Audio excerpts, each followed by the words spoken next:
Shalom, my dear brethren in Yahshua Messiah. I'm Andrew. Allow me to show how theology is misleading Christianity when interpreting the Bible. That is, reading the Bible out of the biblical context. In this case, I would want to use one professor of theology, Professor R.L. Solberg. The way he interprets the law of clean and unclean is quoting the Torah, but the way he's interpreting it is interpreting in context of his culture. Let's listen to what Professor is saying, and then you should be able to identify what I'm talking about. Major tenet of Torahism, which you may know as the Hebrew Roots Movement or Torah Observant Christianity, is that the kosher food laws are required of all followers of Jesus today. Our Torah-keeping friends not only believe that Christians are required to abstain from all the foods prohibited in the law of Moses, but also that eating things like pork and shellfish is sinful and lawless. Okay, Professor is making a very dangerous, misleading statement that our Torah-keeping friends not only believe that Christians are required to abstain from all the food prohibited in the law of Moses. Where is the problem there?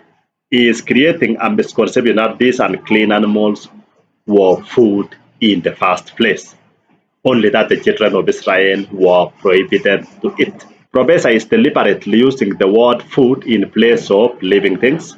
Like if you read in Leviticus 11 verses 2, it says, speaking to the children of Israel, saying, these are the living things which you may eat among all the beasts. So the terminologies used are living things and beasts, and in other cases, the terminology used is animal. But what is happening? Professor is interjecting the word food in place of living things, in place of beasts.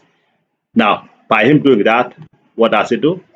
He creates a misconception that these unclean animals were food in the first place, only that the children of Israel were forbidden to eat. That is where the problem is. So, by him misapplying the term food, he suggests that all the unclean animals in the Torah were part of food, which is actually not the case. Professor knows for sure that the Hebrew word for animal, for beast, for living things, even for flesh, is not interchangeable with the word for food. In many cases, Professor will give you the Hebrew words for each of the words he uses in English. But in this case, he deliberately sneaks in the term food for the term unclean animals, unclean beasts, unclean living things. If one is making reference to the Torah, he should define food in context of the Torah, not according to his practice, not according to his tradition. Food can mean anything depending on who is defining it and the culture of that person. An example, if a community of man-eaters, that is the cannibals, are asked to name some food, he will name human flesh as food, which is actually not the case. If a non-believing Chinese, for instance, is asked to name some sources of food, name snakes, dogs, frogs, and etc. as food.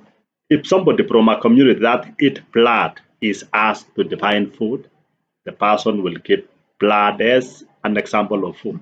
Likewise, an American now like Professor R.L. Solberg is defining food according to his culture that pigs, shellfish is food.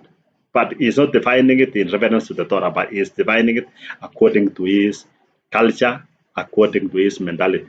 If you ask a Jew who understands the Torah to define food, the Jew will make reference to the Torah as defining food, which is our case in this case when we are reading the Torah. So we not read the Torah and then we interject our own beliefs.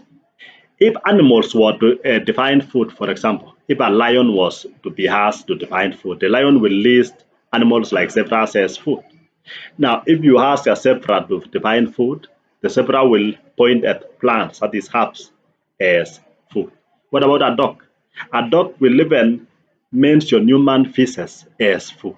So definition of food actually should be defined in reference to the Torah if you are quoting the Torah.